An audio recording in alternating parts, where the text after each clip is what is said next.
Welcome sa Dries TV. Kung interesado ka sa ganitong news, huwag kalimutang isubscribe ang ating YouTube channel. Maraming salamat! Welcome back again sa ating YouTube channel mga kakimpaw, and sa update natin ito ang pag-uusapan natin ay tungkol sa mga importanteng kaganapan kina Kim and syempre kay Paula Avellino.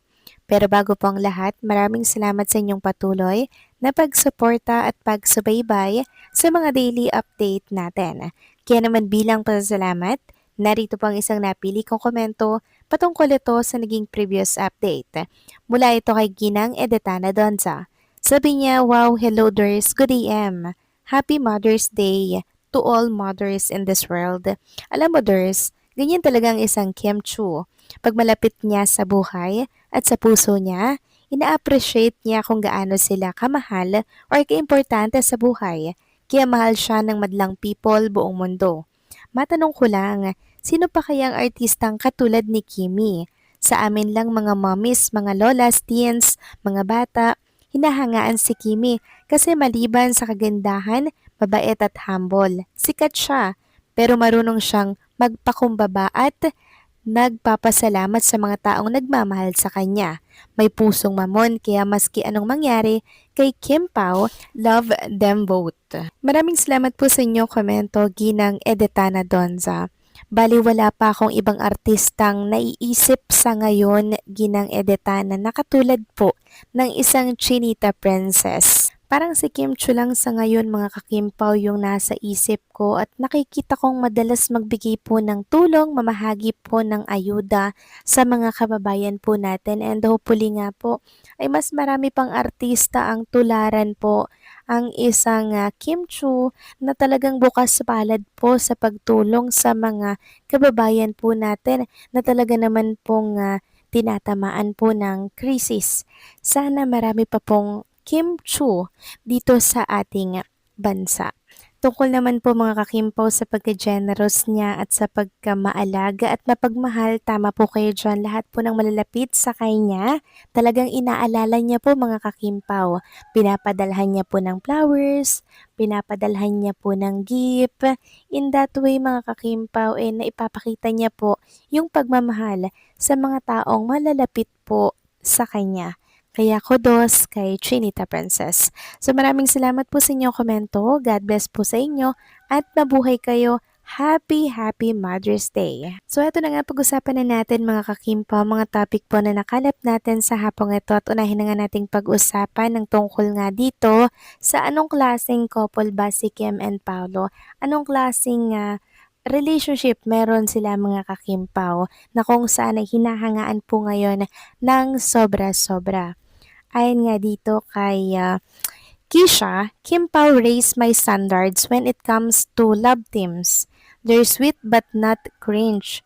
They give their best in every performance, both so professional and hardworking, so authentic and real, and they don't fool their fans for the sake of fan service, na siyang sinang-ayunan naman po ng isang netizen. Sabi niya exactly, the Kimpo couple are in a relationship but no PDA because they know when to show their sweetness to people. Not like others, you think they're so clingy with their partner just because the whole world knows they're a couple. So they overdo the sweetness to pull people in, and so they can say they're sweet anyway. Correct mga kakimpaw. Si Kim and Paula Avellino, alam na alam po nila kung paano po ilugar yung kanilang sweetness. Hindi po sila yung pa-PDA na couple. Kaya nga po natin sobrang hinangaan si Kim and Paolo Avellino, 'di ba? Dahil sa respect at sa standards na meron po sila. Samantalang next topic naman, talakayin naman natin mga kakimpaw. Ito pong pinadalang flowers ni Chinita Princess kay Ma'am Carlina de la Merced. Sabi niya nga po dito mga kakimpo ni Ma'am Carl, wow, you're the sweetest. Even Kimi, thank you for the surprise flowers. You made my Mother's Day extra special. My heart is so happy. Tinag niya po si Junita Princess. Tapos ang ganda-ganda po mga kakimpaw ng mga flowers na pinadala po kay Ma'am Carlina de la Merced. Ayan po, tapos may letter pa po dyan na nakalagay mga kakimpaw. Siyempre, hindi po malilimutan ni Kim na bigyan at alalahanin po si Ma'am Carlina de la Merced, 'di ba? Isa po kasi yan sa talaga namang malalapit sa kanyang puso. At ang katanungan nga po ng marami, andito na si Chinita Princess kasi nakapagpadala na daw ng flowers sa kanyang mga mahal sa buhay and also sa mga malalapit po sa kanyang puso. Sabi nga dito, that means Kim is already here in the Pinas. Most likely, she'll be on Showtime tomorrow and then absent on May 13. Kim is so sweet to Miss Carl, crazy right? No one even knew they were already here in the Pinas. I thought they were there for the photo shoot of whole bags new design that's coming out. So dito po nag-ugat mga kakimpaw sa pa-flowers kay Ma'am Carlina de la Merced kung bakit inisip ng mga Kimpaw fans na andirito na nga daw si Kim and si Paula Vilino. Pero syempre, wala pong nakatunog, wala pong nakakita na talaga namang sa airport na sila, nakauwi na po sila. Sekreto talaga silang umaalis, tapos sekreto rin po silang dumarating. 'Di ba? May mga ganyan po mga kakimpaw. Pero nung time na umalis naman si Kim and Paolo, papunta po ng world tour, 'di ba? Talagang tinelevise yun ng ABS-CBN. Pero yung pagdating mga kakimpaw, hindi po talaga nalalaman, hindi natin namamalayan na andyan na pala si Kim and Paolo Abilino.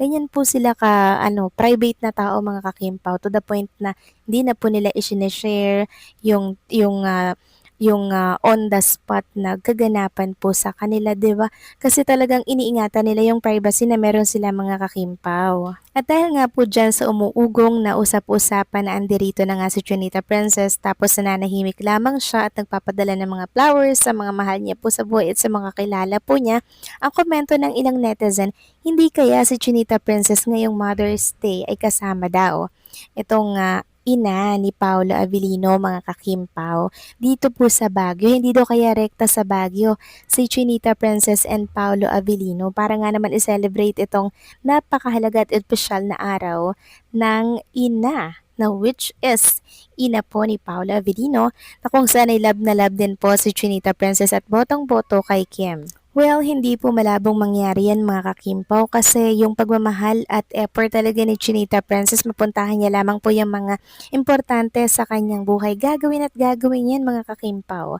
Sa ina pa kaya ni Paula Avellino, 'di ba? Alam naman natin na napaka-genuine ng pagmamahal ni Kim Chiu sa mga taong mahal niya po, 'di ba? Lalo na po yung ina ni Paula Avellino. So kung nagse-celebrate man sila ngayon mga kakimpaw, napakasaya po ng ating puso. Kasi talaga namang totohanan na to mga kakimpaw. Kung baga ang tuloy na nito ay sa simbahan.